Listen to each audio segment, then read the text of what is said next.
The first sound was the squeak of a gurney wheel, a high-pitched complaint against the linoleum that had long ago become white noise to Dr. Eris Thorne. It was the baseline of her world, a world measured in heartbeats per minute and cubic centimeters of O negative. Tuesday night in the Metropolitan General ER was a familiar symphony of chaos. The frantic beeping of a cardiac monitor, a child's wail from curtained, off Bay 3, the clipped, urgent jargon exchanged between nurses. Eris was the conductor, a calm center in a storm of human fragility. "All right, Mr. Henderson, on 3 you're going to feel a pop. It's better than the alternative, trust me," she said, her voice a soothing baritone. Her hands, strong and sure, gripped the teenager's dislocated shoulder. 1, 2. She didn't wait for 3, using the element of surprise. A sickening crunch, a gasp from the boy, and then a wave of relief washed over his face. "See? Better." She stripped off her gloves, her eyes already scanning the organized mess of the pit. Brenda McLeod, the charge nurse whose tenure predated the hospital's West Wing, gave her a curt nod from the central station. "Bed 6 is open. Inbound MVC, ETA 5 minutes. "Got it." Eris pulled out her phone, a brief reprieve. A single text from her 10-year-old son, Leo. "Beat the final, boss?" A small, genuine smile touched her lips. She typed back, "My hero. Go to bed. Love you." She slipped the phone back into the pocket of her scrubs, the brief connection to her real life severed as she stepped back into her role. The doors hissed open, admitting another wave of the city's pain. That's when the symphony changed. It wasn't a car backfiring. She knew that instantly. It was a series of sharp, percussive pops from the direction of the main waiting room. Hard, flat, and final. They were close. Too close. The familiar sounds of the ER were abruptly silenced, replaced by a collective, indrawn breath. Then, a scream. Not a scream of pain, but one of pure, animal terror. The cacophony erupted.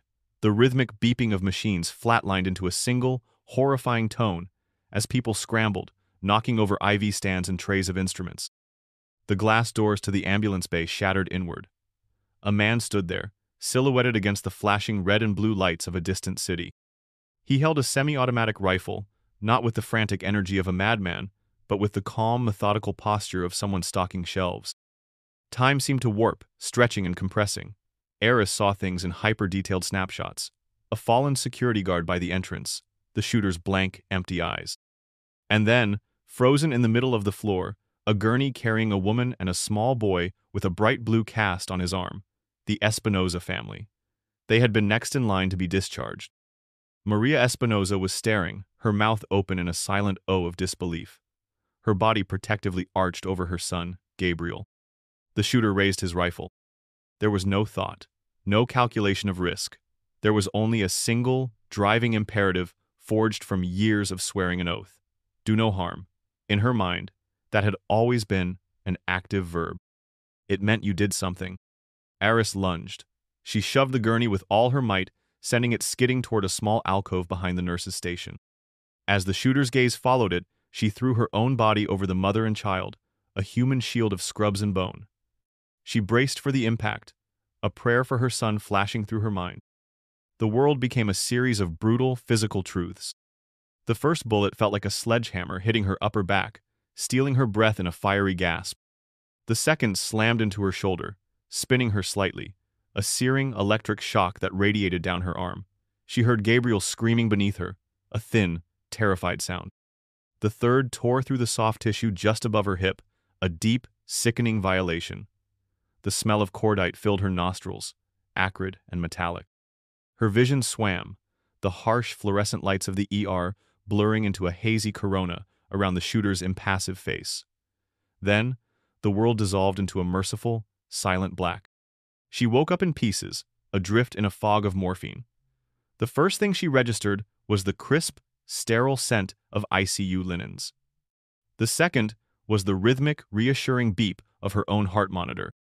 A dull, profound agony radiated from her back and side, a beast held at bay by the chemicals dripping into her veins.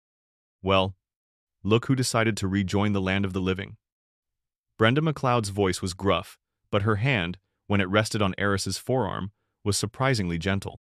"Gave us a scare, Thorne, a real scare." Eris's throat was raw. "Leo?" she rasped.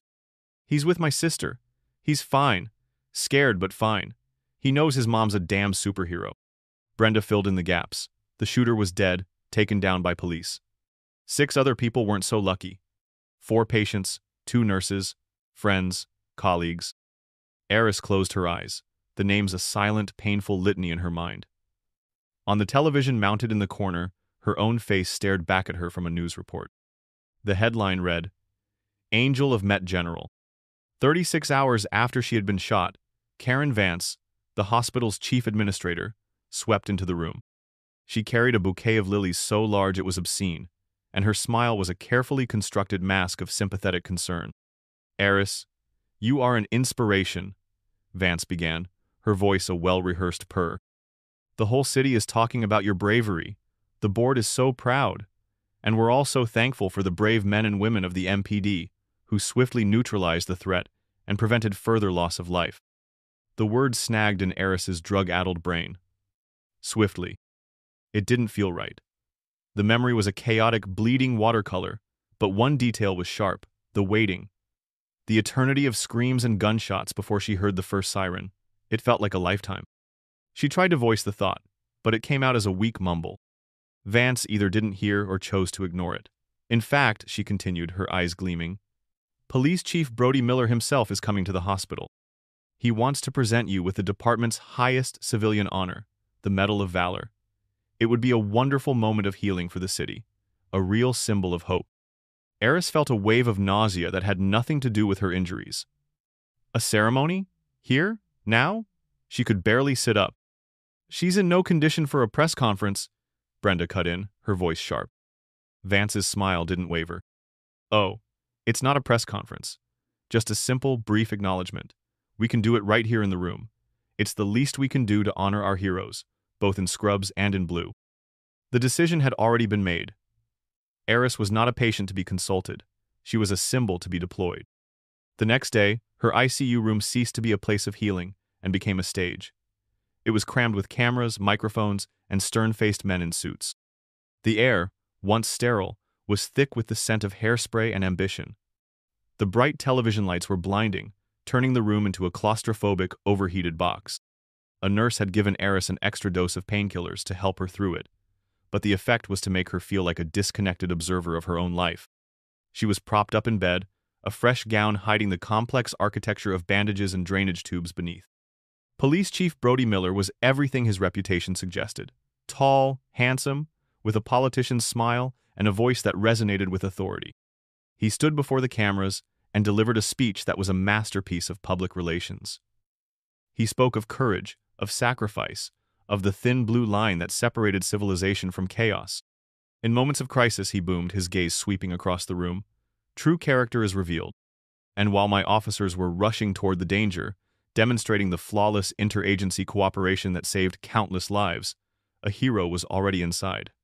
Dr. In-Time ATRNAT, Eris Thorne, who, without a moment's hesitation, embodied the very definition of selfless valor. Every word was a small, polished stone, laid carefully to build a wall of narrative, rushing toward the danger. Flawless cooperation saved countless lives. It was a story, and a good one. It just wasn't the one Eris remembered.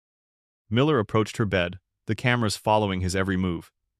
He leaned in, the cameras zooming in to capture the intimate moment of honor. His voice dropped to a whisper, for her ears only. You did good, Doc. Now just smile. The city needs a hero today. He pinned the heavy, ornate metal to the thin fabric of her hospital gown. The pinprick against her chest was a tiny, sharp sting of reality in an ocean of performance. As he stepped back, the weight of the metal pulled at the gown, a cold, constant pressure against her bruised sternum. The flashbulbs popped, a relentless, blinding fusillade, capturing the iconic image, the decorated, smiling chief, and the dazed, wounded doctor. But Eris Thorne did not smile. She stared past the lights, past the cameras, past the triumphant face of the chief. Through the morphine haze, a cold and terrifying clarity was beginning to crystallize. This wasn't an honor. It was a prop in a carefully staged play. And she was the star, whether she wanted to be or not. Recovery was a new kind of war, fought in inches and agonizing degrees of motion. Eris, a surgeon whose identity was forged in the precise, confident control of her own hands, now battled to lift a plastic cup of water without it shaking. Physical therapy was a daily humiliation, a landscape of resistance bands and parallel bars where she was a clumsy, pain-racked novice. Her son Leo visited every day after school. He would sit quietly by her bed, doing his homework, his 10-year-old face a mask of forced cheerfulness. But she saw the way his eyes would dart to the IV drip, to the bulge of bandages under her robe. He was afraid, and her inability to reassure him was a heavier burden than any physical pain. This quiet fear in his eyes became the fuel for her grueling sessions, but it also steeped her in a profound guilt. A week after the ceremony, Detective Mark Jennings came to take her official statement. He was a man who seemed to have been born in a rumpled suit, his face a permanent mask of weary cynicism. He set up a small recorder on her bedside table, his movements methodical and deliberate. "Just need to get your version of events on the record, doctor," he said, his tone professionally bland. Eris, her mind clearer now, recounted the events as she remembered them, her voice weak but steady. When she got to the shooting, she paused. It felt like a long time," she said carefully. "After the first shots, before I heard sirens, there was so much screaming, it felt like forever." Jennings clicked his pen. He didn't look up from his notepad. "Dr. Thorne, you'd suffered a massive trauma. 3 gunshot wounds. The brain does funny things in those situations to protect itself. Memories get jumbled, timelines get compressed, distorted. It's very common." He finally looked at her, his eyes offering a sliver of what could be mistaken for sympathy. "The official dispatch log shows our first units were on scene in under 4 minutes, standard response time for an active shooter call." He said it with such unshakable confidence that Eris felt a flicker of doubt in her own mind. Was he right? Was the terror and the trauma just a blur she couldn't properly parse? He typed up a summary of her statement, his fingers tapping away with practiced speed. The final version described the heroic act, the chaos, but the part about the delay was massaged into a single, vague sentence. The witness, due to her injuries, was unable to accurately recall the precise timeline of events. He slid the tablet toward her. "Just sign here, please." She stared at the screen, a knot of unease tightening in her stomach. She felt powerless, a patient being told what her own symptoms were. With a shaky hand, she signed. 2 days later, Karen Vance returned, this time flanked by a man in a razor-sharp suit who introduced himself as the hospital's legal counsel. Vance dispensed with the lilies and got straight to the point. She placed a thick, leather-bound folder on Eris's bed. "Eris, the hospital wants to show its gratitude," Vance said, her voice dripping with corporate magnanimity. "The board has approved a significant hero's bonus for you, a token of our immense appreciation for your sacrifice." Eris eyed the folder. It was too heavy to just be a check. "It also contains a small agreement," Vance continued smoothly. "A media cooperation contract. We've partnered with ABN News to handle all press requests. It just ensures a consistent, positive message.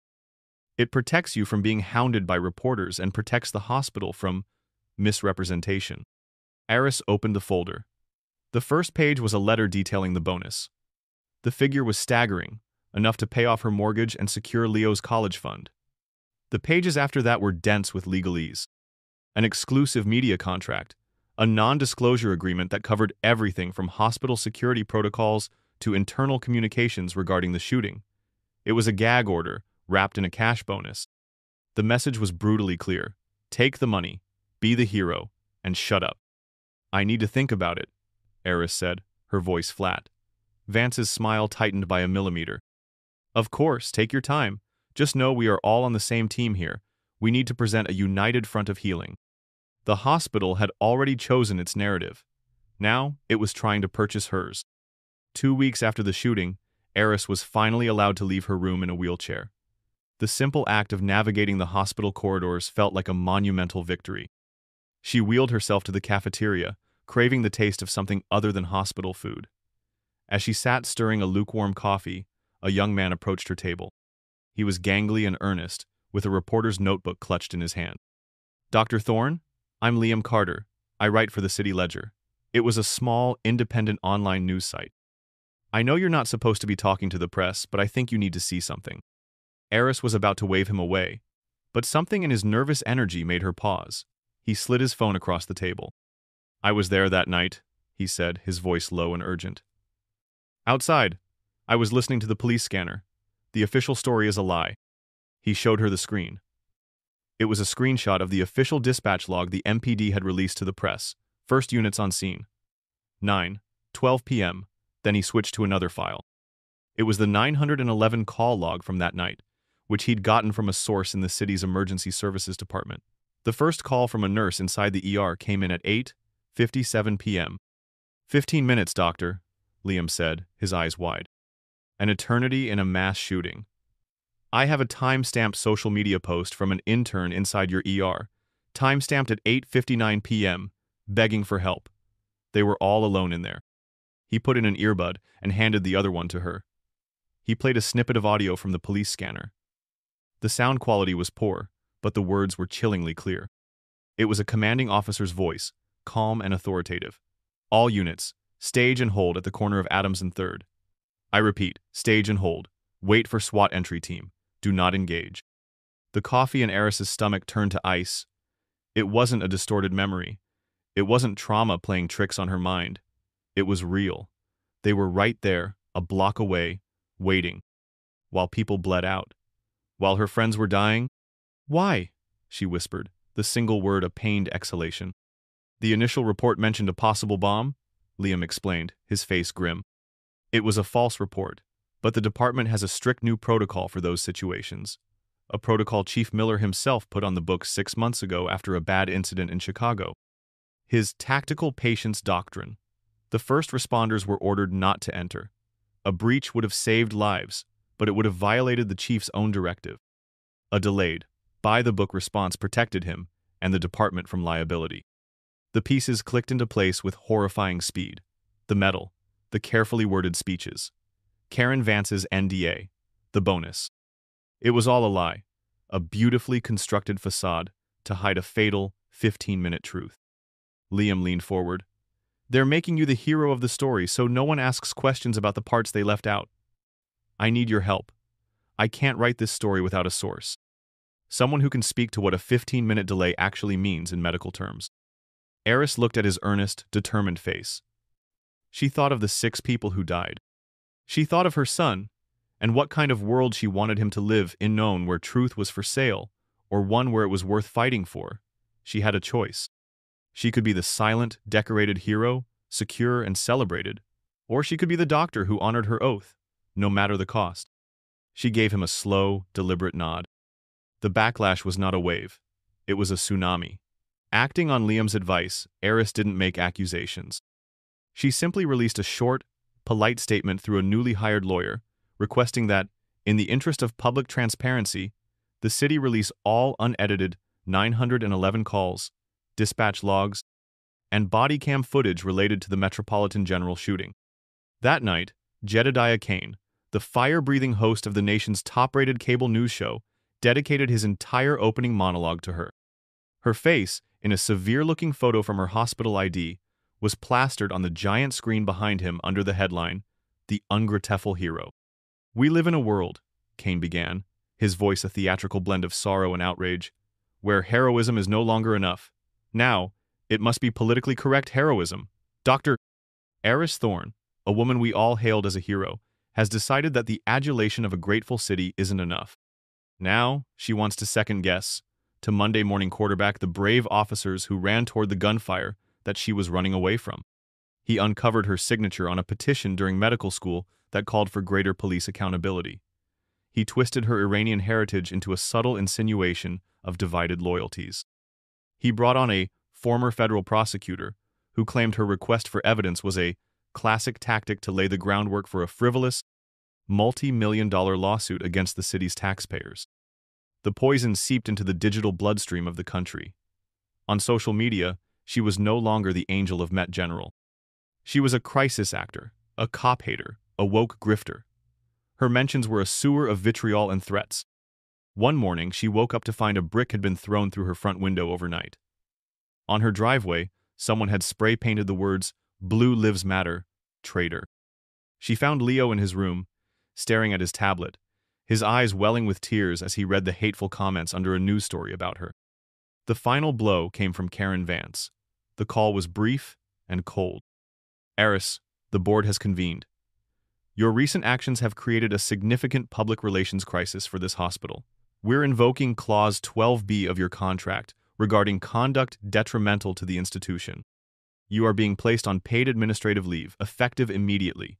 Your system access and keycard have been deactivated. We'll be in touch. The line went dead. She was isolated. Fired in all but name. The hero they had built up just weeks before had been torn down and cast out, all for asking a single, inconvenient question. The law office of Ananya Sharma was a world away from the polished mahogany and brushed steel of the hospital's executive wing. It was a small, second-floor walk-up, overflowing with precariously stacked legal books and cardboard boxes filled with case files. Ananya herself was a petite woman with eyes that seemed to miss nothing, her sharp intelligence a palpable force in the cluttered room. Eris told her everything, from the strange feeling in the ICU room to the damning audio on Liam's phone. Ananya listened without interruption, her fingers steepled under her chin. When Eris finished, Ananya gave a grim, knowing sigh. "They're running a classic playbook," she said, her voice crisp and direct. "It's called isolate, discredit, and delay. They will bury us in procedure. Chief Miller will use the ongoing investigation as a legal shield to withhold every piece of evidence. Karen Vance will use your employment contract as a gag to silence any of your supportive colleagues. And demagogues like Jedediah Kane will use their megaphones to paint you as the villain. Our goal right now isn't to win in the court of public opinion. Kane has already torched that ground. Our goal is to find one piece of irrefutable, concrete evidence that they cannot spin, explain away, or bury." Ananya outlined the strategy. It was a war of attrition. She would file a relentless barrage of Freedom of Information Act requests for every document, email, and report related to the incident, creating a legal paper trail of the city's obstruction. Liam's job was to keep digging, to find a single officer on scene that night with a conscience.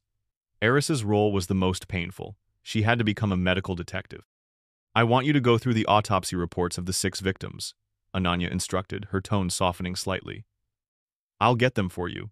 You need to build a medical case, a timeline of death. Prove, with surgical precision, how that 15-minute delay turned survivable wounds into fatal ones. We fight them not with emotion, but with science."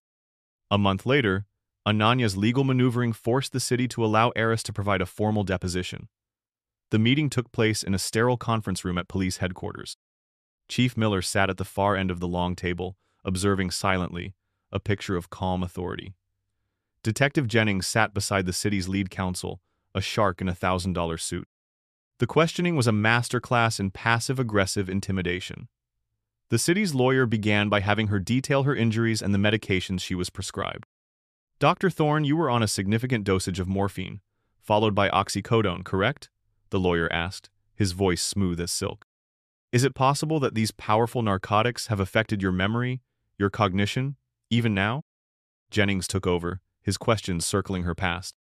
"Doctor, we have records showing you participated in several anti-police protests during your time at medical school. Would you say you harbor a certain bias against law enforcement?" Eris, coached extensively by Ananya, remained calm, her answers clinical and precise. But as the hours wore on, the condescension began to wear her down. Finally, Jennings leaned forward, a look of paternalistic concern on his face. "Look, doctor, you're a surgeon. You're not a trained police tactician. You couldn't possibly know what other threats my officers were dealing with, what intelligence they had. You can't second-guess their split-second decisions." A fire, cold and controlled, ignited in Eris's chest. She met his gaze directly. "I know what a tension pneumothorax is, detective," she said, her voice dropping, each word sharp and clear.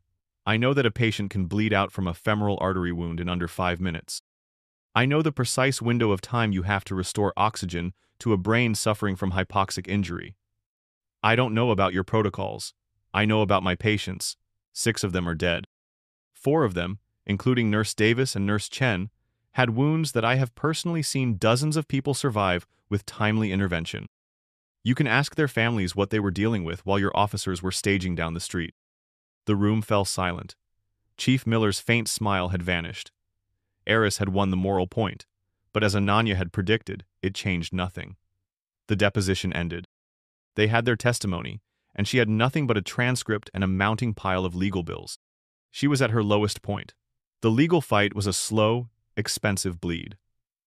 The harassment was a constant, grinding pressure. Her leave from the hospital had become an indefinite suspension. She met Brenda at her house, the kitchen table a mess of takeout containers and legal documents. "It's a fortress, Bren," Eris said, her voice hollow with exhaustion. "We can't get anything." Brenda poured her a glass of wine, her expression grim. "They're trying to wait you out, starve you out, bastards." She took a long sip of her own wine. "Vance sent out a memo today. A hospital-wide directive.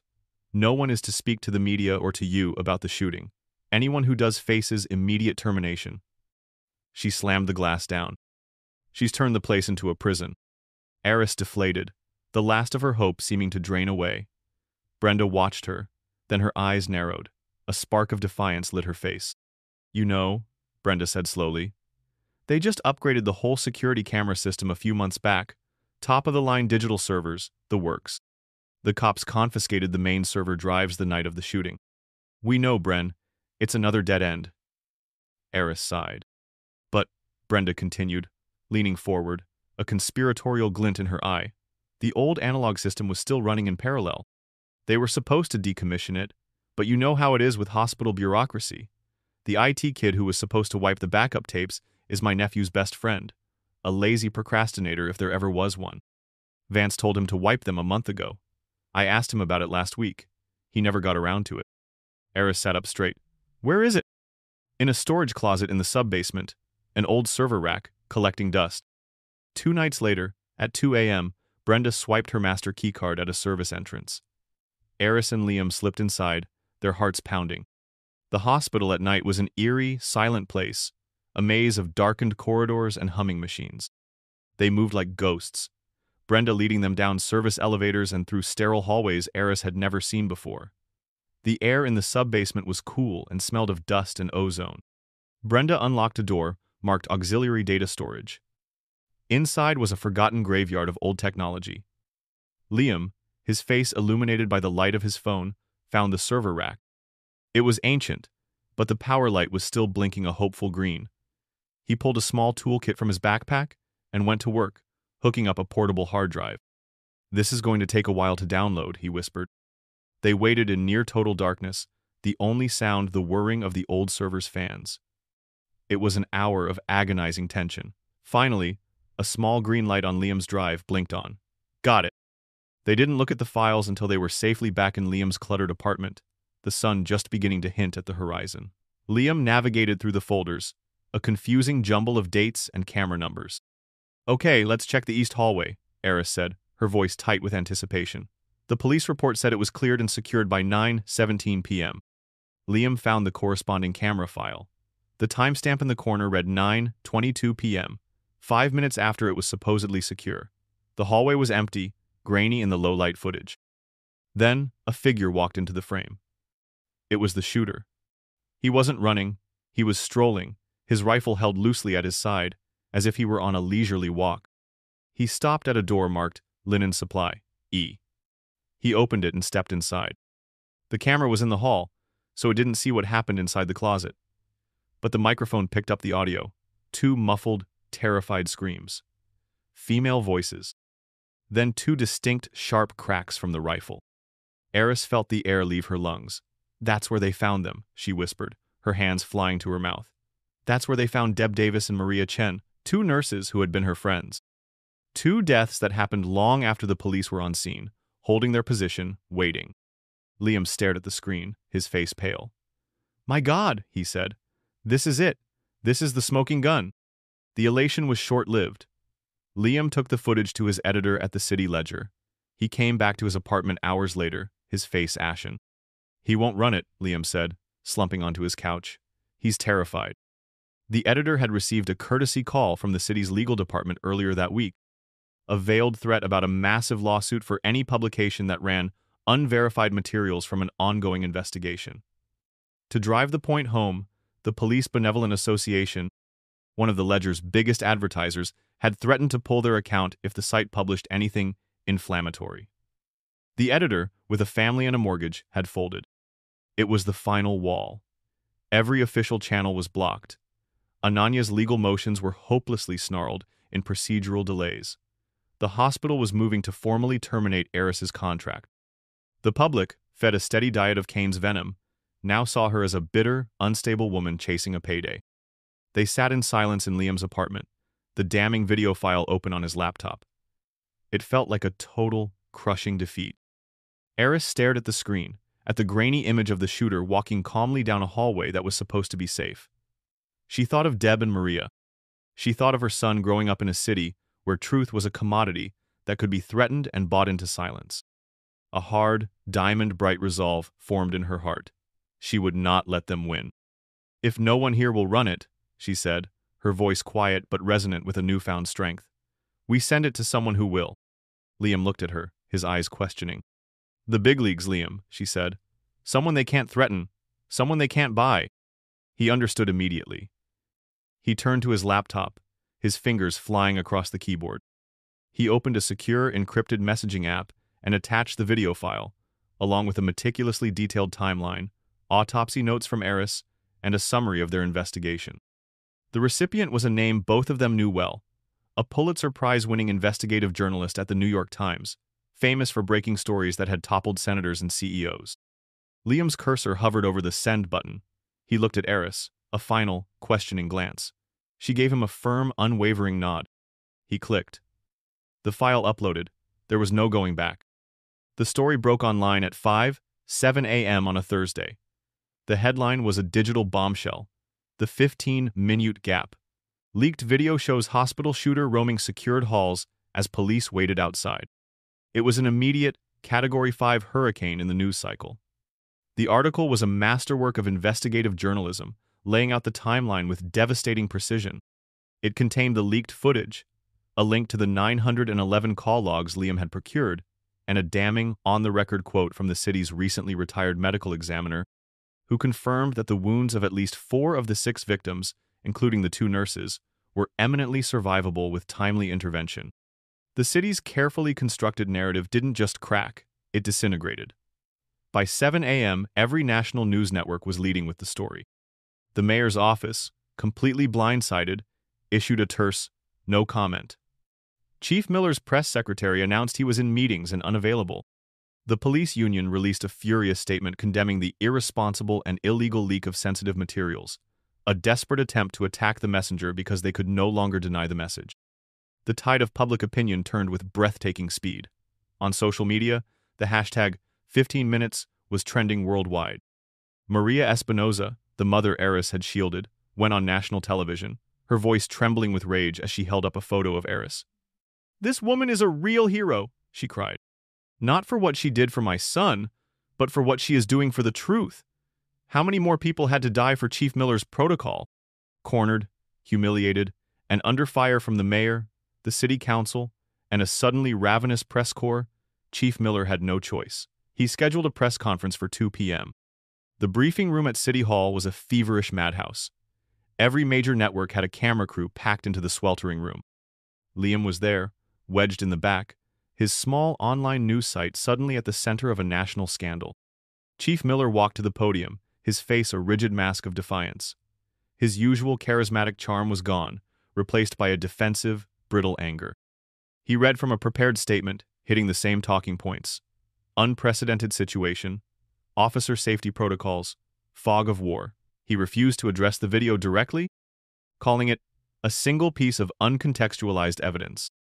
When he opened the floor to questions, it was a feeding frenzy. "Chief, can you explain why the hallway was declared secure when the shooter was still active within it?" asked a reporter from CNN. "Chief, will you resign?" shouted another. He deflected and dissembled, but the questions kept coming, each one another blow against his crumbling credibility. At the back of the room, a path cleared. Eris Thorne walked toward one of the audience microphones. She was flanked by Ananya and Brenda, a silent phalanx of support. She wore a simple, dark blazer, her arm no longer in a sling but still held carefully at her side. A hush fell over the room. The cameras all swiveled to face her. She looked not like a victim or a patient, but like a surgeon about to deliver a difficult diagnosis. She reached the microphone. She didn't wait to be called on. Her voice, when she spoke, was not loud, but it cut through the noise of the room with the precision of a scalpel. "Chief Miller," she began, her gaze locking with his across the crowded room. "I am not a police officer. I don't know your protocols, but I was there. I know the difference between a wound that is instantly fatal and one that is not. I held the life of Nurse Davis and Nurse Chen in my hands many times in the ER. Their deaths were not instantaneous. They were the result of blood loss over a period of minutes." She paused, letting the weight of her words settle. "Minutes you had. Minutes your officers spent a block away while you followed a protocol that valued procedure over people. You gave me a medal for spending 3 seconds shielding a patient. What do the families of the dead get for the 15 minutes you spent shielding your department from liability?" Her voice rose, not with anger, but with a cold, righteous fury. "That medal isn't a symbol of my courage. It's a receipt for your cowardice." The room was utterly silent for a heartbeat, and then it exploded. Shouted questions, flashing cameras, reporters surging forward. Chief Miller stood at the podium, his face pale, his mouth slightly agape. He stared at Eris, completely exposed, his wall of lies demolished by her simple, unshakable truth. He had no answer. He turned abruptly from the podium and walked off the stage, hounded by a relentless swarm of reporters. The final image was not of a powerful chief, but of a guilty man in a uniform, fleeing. In the months that followed, the dominoes fell. A headline on a news site announced Chief Miller's resignation, followed weeks later by a Department of Justice investigation into the MPD's policies and practices. Detective Jennings was quietly demoted to a desk job in records management. After a near-unanimous vote of no confidence from the medical staff, organized by a triumphant Brenda McLeod, the hospital's board of directors fired Karen Vance. The hospital issued a formal, public apology to Dr. Thorne and offered her full reinstatement with back pay. Jedediah Kane never mentioned her name again. His show had moved on to a new manufactured outrage about library books. Eris found herself an unintentional national figure. She appeared on magazine covers and testified before a congressional subcommittee on standardizing emergency response protocols for active shooter events. She spoke with the same calm clinical authority she had used at the press conference, her testimony a powerful indictment of systems that valued self-preservation over human life. A year after the shooting, the ER at Metropolitan General felt different. There were new, reinforced security doors and a hospital-wide panic button system that alerted police directly protocols developed by the new Emergency Preparedness Committee, which Eris co-chaired. She was back at work, a slight, almost imperceptible limp the only visible scar she carried. She was mentoring a young resident, her teaching now infused with a hard-won wisdom that couldn't be learned from textbooks. Her new office was small and modest, a testament to her new, dual role as Director of Emergency Response Preparedness. On her desk, holding down a stack of bylaws for a new advocacy group she had founded for families of victims of institutional failure, sat the police department's Medal of Valor. It was unpolished, its shine dulled, serving a simple, practical purpose: a paperweight. Her phone buzzed. It was a text from Leo, a picture of him holding a bright blue first-place ribbon from his middle school science fair. He was grinning, a wide, happy, gap-toothed smile. A genuine, unburdened smile touched Eris's lips for the first time in what felt like a year. She typed back, "On my way, my hero. Love you." She grabbed her coat and her stethoscope. As she walked out of the office, she glanced back at the desk. The medal sat there, heavy and silent. It was not a monument to a moment of heroism, but a reminder of the long, brutal, and necessary fight for the truth that had followed. The real victory wasn't in receiving the medal, but in earning the right to decide what it was worth.